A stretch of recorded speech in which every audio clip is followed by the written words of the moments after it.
All right, so we're looking at Storyville. How long should your story be? Richard Thomas has been doing this column for a while. I feel like I've been reading it the entire time I've been writing, even before I was writing full time, I think. One question I get from most of my students is how long should my story be, or how do you know when to stop when your story is done? And those are great questions. Let's take a look at some different variables that can help you to figure out how long your story should be and if there is enough meat on the bone to go longer. I would be taken a little aback by that question, actually. I imagine that it is a question that needs to be answered and one that a lot of authors don't answer well. But I would kind of find that surprising. Like you're just kind of wander forward through a story. You should kind of figure out where the ending's going to be, I think. But figuring out what needs to be in the middle before you get to that ending would be what I would need to look at. But we'll see here. All right, trick or gimmick. Number one. If your story is relying on a framework that is a bit of a trick or gimmick, it may be really hard to maintain that. My list story, 20 Reasons to Stay and 1 to Leave, is only about 400 words. That's as long as I could stretch the list and keep it moving. My epistolatory story, meaning letters, in his house ended up being 2,000 words, as that's as long as I could sustain the narrative of an email conversation from some Lovecraftian slave trying to enlist you into his cosmic horror army. And my story Undone, which is one sentence, inspired by the 800 words Stephen Graham Jones story Faberge that I reprinted in Gamut, had to get over the 1,500 word mark so I could submit it to the Pantheon anthology Gorgon Stories of Transformation. I believe I'm reading that to say that he made a story that was one sentence, 1,500 words long, which is pretty impressive. I need to see that. I do see how gimmick stories can be tougher to sustain unless there's some more depth there. The gimmick itself isn't going to carry the story too long, so shorter is better. Although I might say that shorter is better for almost every kind of story. Like the more you can cut out of it, generally, the better story you're going to have. Because the risk a lot of times is a story going too long, not going too short. All right, number 2, characters. This is pretty simple, but for the most part, the more characters you have, the more room you need to get it right. Can you write a 500-word story with 12 monsters? Sure, but really, how deep can you go? My shorter work, such as Flash and microfiction, tends to be 1 to 3 characters, focused on singular emotion and idea. Why it's hard to go deeper and get your audience to care in fewer words. As you slowly start to expand to 2K or 3K, then you can add in more. Obviously, with a novel, you can take on a whole lot more. Generally, I would say limiting characters as well. You don't want to introduce more characters than you need. So I don't know that always like saying, well, I got 6 characters, so I can make this story longer is as good as which of these characters are not necessary or can kind of fade to the background a little bit.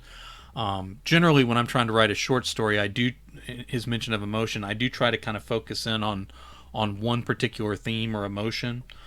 So even if there's more depth or color to the emotions, I kind of try to figure out what the tone of a short story is going to be, and I try to stick with that all the way through, even if we're not talking about like a 1,000 word story. I think even longer short stories, getting into 2, 3, 4, 5,000 words, if there's one clear theme or emotion that kind of permeates the story, I always think that's better.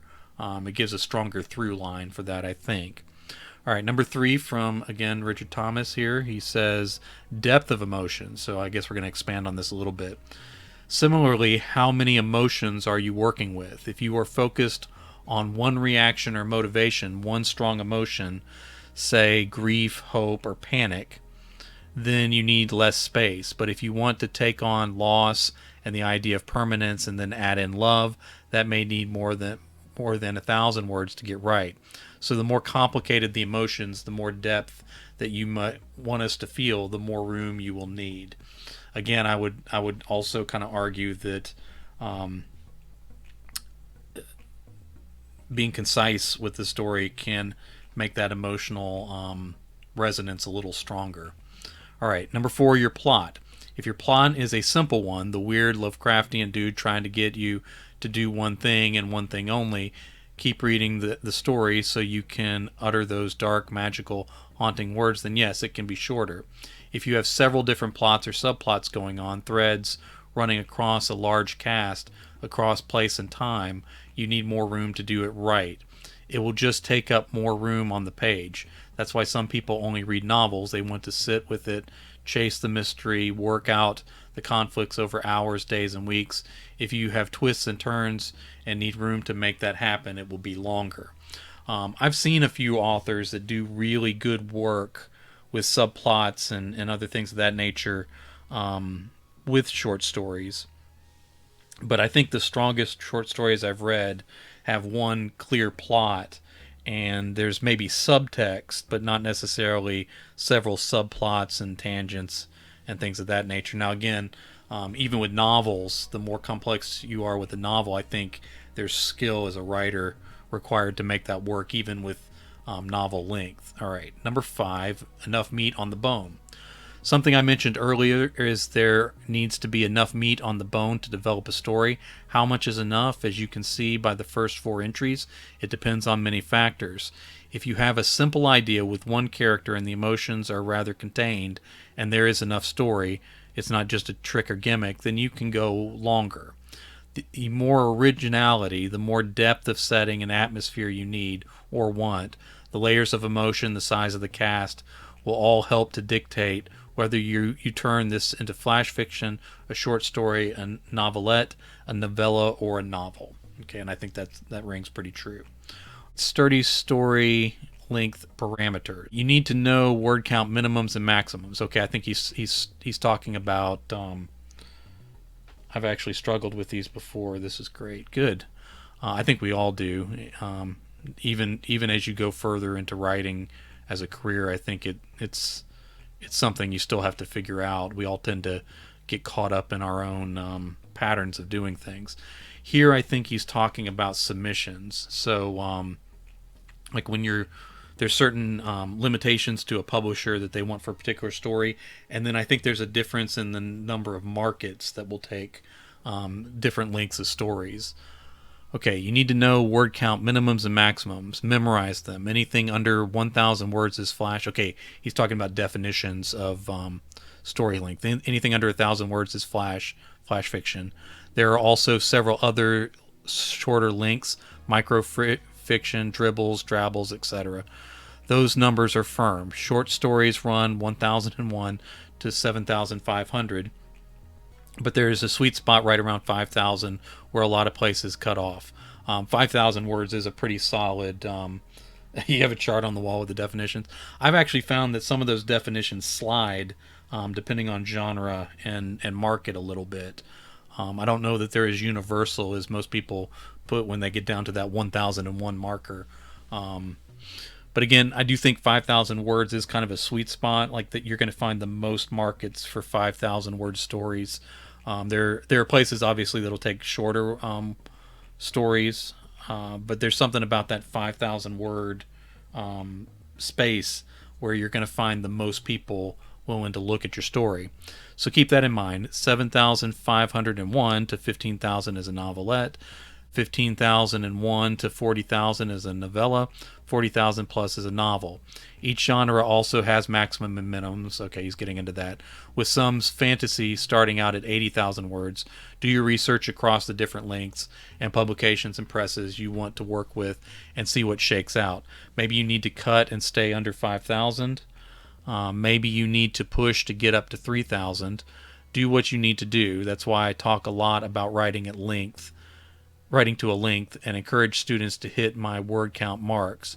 You need to be able to control your narrative to a certain degree, and I think that's excellent advice. All right, is it done? And this is probably the most important one. How do you know if it's done? Basically, it's everything I've talked about already. I use Freytag as my guide, so keep that in mind too. I don't know what that is. Did you hook us? Give us enough exposure? Did the tension rise? Did you establish the internal and external conflicts? Building to a climax with a resolution and change, as well as denouement. good. Based on the complexity of your story, you'll see how long it needs to be. If you didn't do those things, if the story isn't satisfying, if you don't care, can't see it, and don't understand what happened, then you probably need to expand and keep going. It's not done, or you don't have a story at all. Making it longer may not be a good thing. The 5,000 word sweet spot. Okay, I think he's going to touch on what I actually talked about earlier. When I think about writing a short story, I always have a mark in mind, 5,000 words. It took me a long time to build up my writing chops in order to tell a longer story. For many years, probably the first 3 to 5 of my career, most of my work was in the 3 to 4K range or shorter. I just couldn't maintain the plot, the setting, the emotion. Think of it like a runner or a pitcher being stretched out. There are sprinters, those that run relay, those that run the mile, and the marathoners. All runners, all different lengths. A pitcher may only be able to throw 98 miles per hour for one inning, a middle reliever up to 1 to 3 innings. But your starter may be able to go 5 to 9, the whole game now and then. A lot of presses hit the 5,000 mark and don't buy a lot that's longer.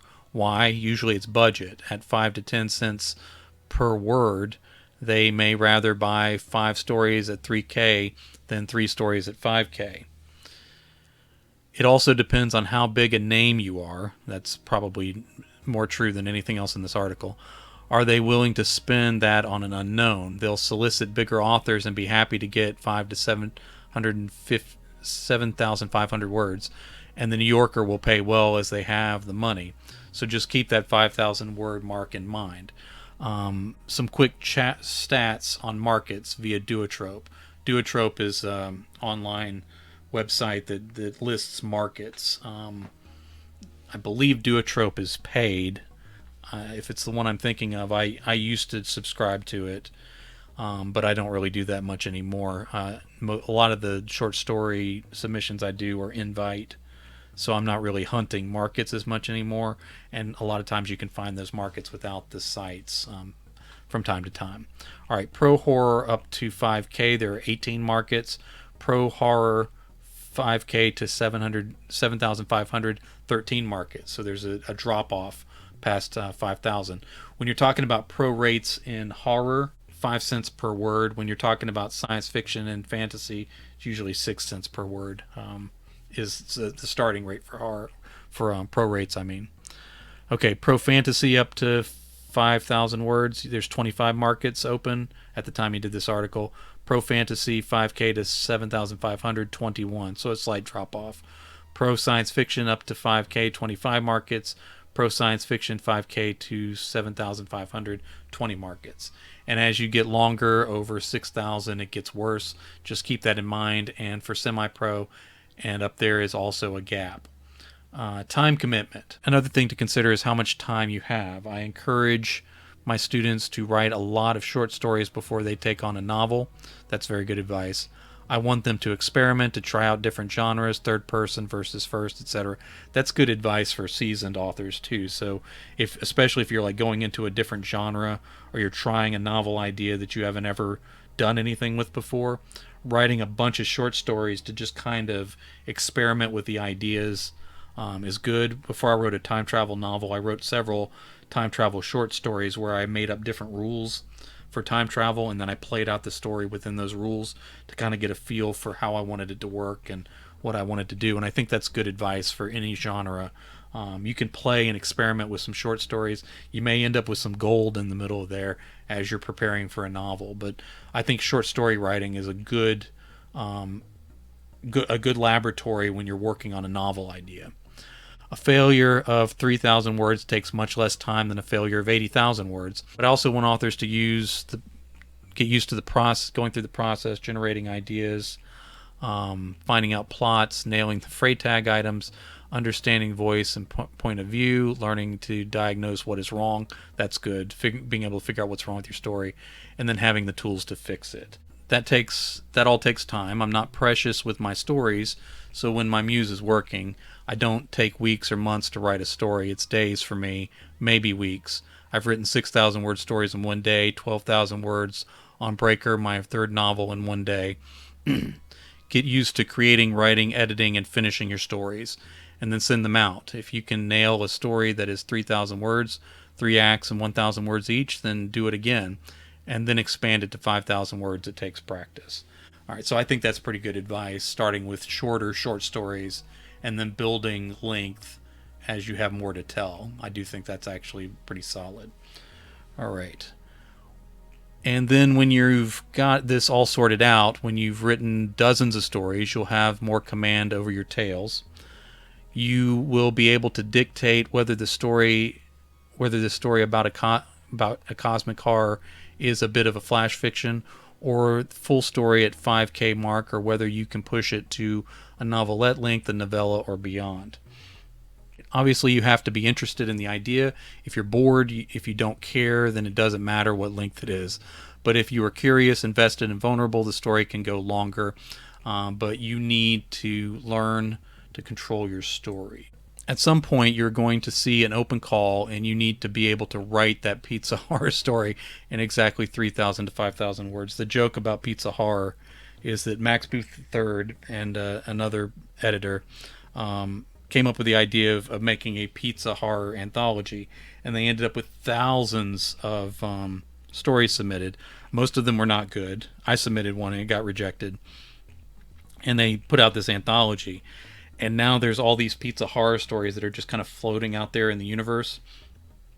And the problem with that, of course, is that they're getting submitted to other places. So a lot of anthologies calls will be like, no violence against women and children, no zombies, and no pizza stories, because of that one anthology just creating all these rogue pizza stories that nobody wants. Yeah. I think they got more than a few that went into the realm of pineapple too. I actually know Max Booth III personally, and it's kind of the bane of his existence that he sort of created this monster in the writing industry. All right. Pizza horror story. It can't peter out at 1,500 words, and it can't bloat to 7,000. They will just not read it, period. Also, hopefully you'll start getting invited into anthologies, and they will have guidelines too.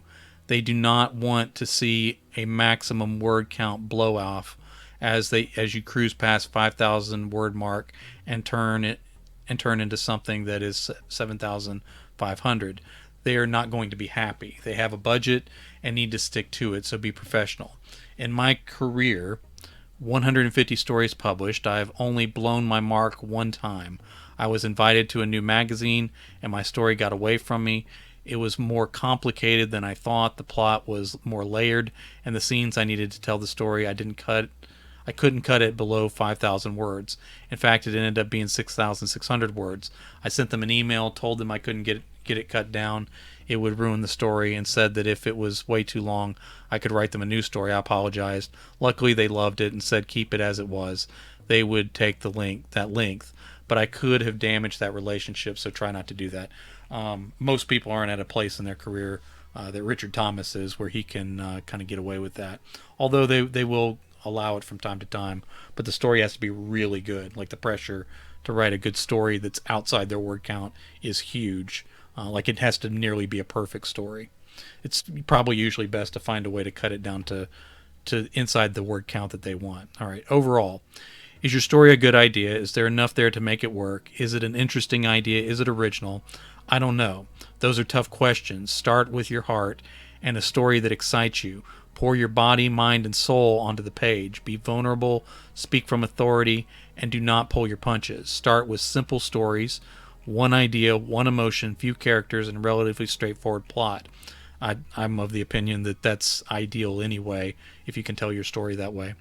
As you learn to master your craft, you are going to want to write more complicated stories, multiple threads, depth of emotion, setting across a few different places, large casts, and more complex plots. That's going to take more space. If you are still interested, if you're excited and headed down the rabbit hole, go as long as it needs to be. But keep the word count maximums in mind. Keep control of your story. Don't let it dictate the terms. If you're in control, that means length, of course, but that also means emotion, story, plot, place, setting, atmosphere, and resonance, the whole experience. You call the shots. Good luck.